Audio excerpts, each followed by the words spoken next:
Have you ever felt like life keeps asking more than you can give? Like every yes steals a piece of you? This is Elena's story, and maybe yours too. Even the strongest hearts can be quietly broken by too many yes. Elena always thought being good meant saying yes. Every request, every favor, every expectation, she answered without hesitation. To her family, she was the dependable daughter. To her friends, the unwavering shoulder. At work, the employee who could do it all. And to herself she whispered, "I'll rest later." Her mornings blurred into one long series of obligations. She woke before sunrise, slipping through her apartment like a ghost, checking her phone before her feet touched the floor.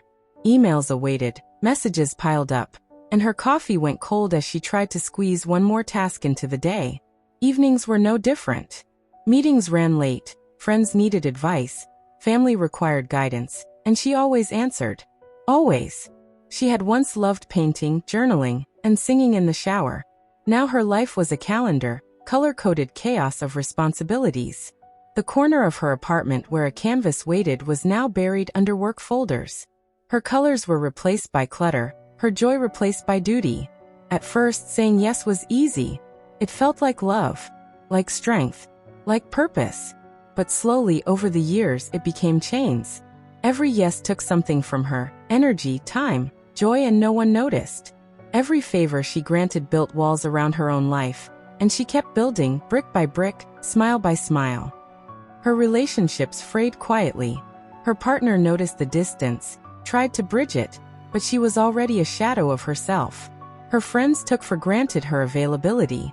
At work, she carried more than her share, becoming the invisible backbone everyone leaned on. And still, she believed that sacrificing herself was proof of strength. The cracks started showing in small ways. She forgot a friend's birthday. She snapped at a colleague, then apologized. She missed her son's recital because of a late meeting, and later forced herself to smile at the photos she had missed in person. Every yes was another compromise of herself, but she couldn't stop.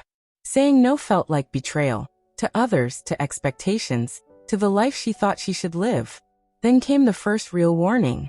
One night, she returned home exhausted after helping yet another friend through a crisis. She sank onto her couch, and for the first time in years, she felt herself pause. Not for a moment of triumph, not for satisfaction, but because she had nothing left to give. The silence of her apartment was deafening. She realized she had spent decades living for everyone else, waiting to be needed, waiting to please, waiting for the right moment to care for herself. The real breaking point arrived quietly. She was at work late, her phone buzzing incessantly. Another project landed on her desk, another colleague needed her guidance, and another family member called for advice. Her mind screamed for a pause. Her body trembled from exhaustion. Her heart longed to say no, but the words didn't come. She whispered yes anyway, and in that small choice another piece of herself faded. Her health began to deteriorate. Insomnia crept in. Anxiety gnawed at her in every spare moment. The life she had imagined, painting, traveling, laughing freely, had been postponed endlessly. Waiting to do it right, waiting for the perfect moment, waiting for the world to pause. It never came. And every yes she had given, she realized too late, had stolen precious years from her life. One rainy evening, as she watched her son asleep, she felt the enormity of it all. She had been present for everyone except herself. She had been silent for everyone except her own needs. The realization was bittersweet. The power to say no had been hers all along, but she had ignored it. She understood now that setting boundaries, refusing when necessary, protecting her time and soul, that was courage, not cruelty. That was the true form of strength. And yet, she could not recover what she had already lost. The years she had surrendered were gone, irreplaceable.